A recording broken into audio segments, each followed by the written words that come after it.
Hello and welcome. This is the Carolbrass CCR6882T model cornet. It is a new instrument that I have bought myself from Carolbrass, not trying to sell this to anyone else, but I thought I would share this video to show some of my experiences with it. And isn't it a beauty? It is a gorgeous instrument. And I'll start off by telling you it comes with an absolutely gorgeous case as well. None of that sort of rubbish that you might get from other fairly inexpensive instruments. It comes with a good, solid, nice, well-made case. But let's go back to the cornet, because this is the part that's kind of most important. The 6882T series has two triggers. These are the things here, and these enable you to adjust the tuning slides as you play. So there's one on the first valve, and there is this one over here, which articulates the third tuning slide.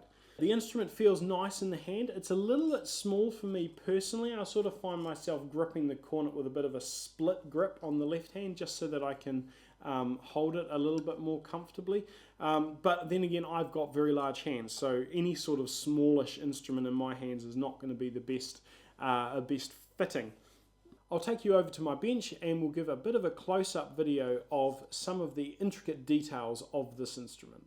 You can see the beautiful dead tree carcass that they have used for the first and third tuning slide triggers.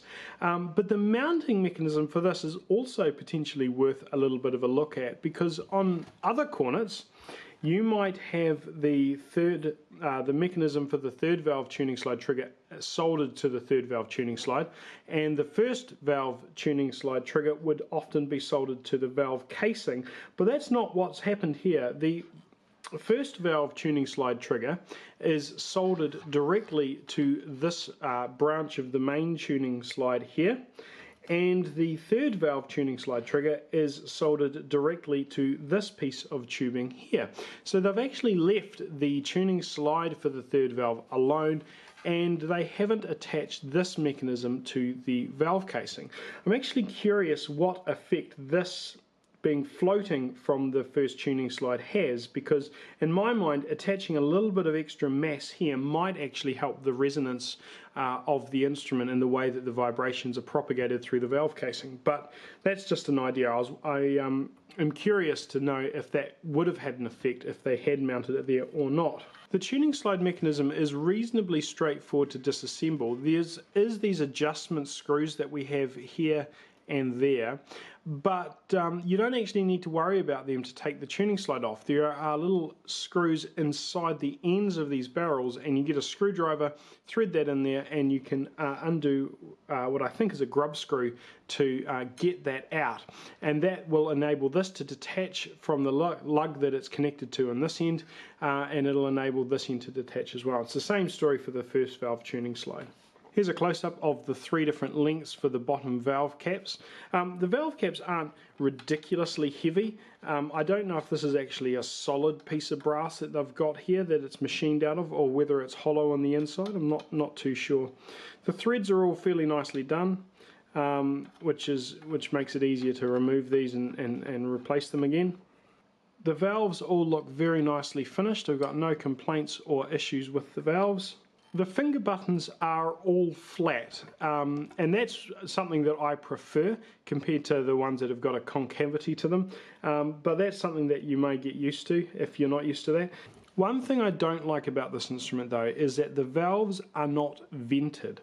What I mean by that is that when the valves are up, this tuning slide and so the first and third tuning slides, which are the ones that I care about, they are closed. There's no way for airflow or air pressure inside the tuning slide to equalize. So if you move the trigger whilst the valve is up and then go to press this, you'll hear a pop as the pressure equalizes.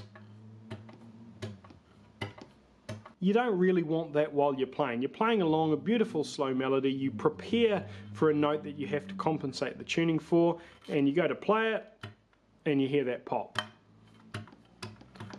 It's an annoyance, and having a vented valve means that there is way for that pressure to equalize. So how they often do that is at the bottom port of the valve, where the bottom port here lines up with the valve itself, they will drill a small hole into the valve. So if we look at the anatomy of a valve, there is the valve is a hollow cylinder, and there are these pieces of tubing inside that form the pathways through the valve, but the valve is a hollow cylinder. And so to create a vent, what you would do is have a small hole drilled carefully through the outer part of the valve, and so that there is a way for the air pressure to equalize through that hole into the tubing of the tuning slide.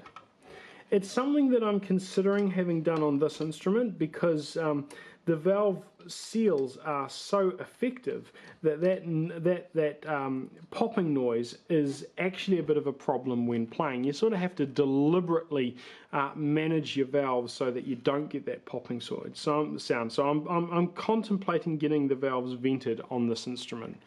The last thing that I'll mention has been a bit of an annoyance with this instrument is the management of the spit valve here.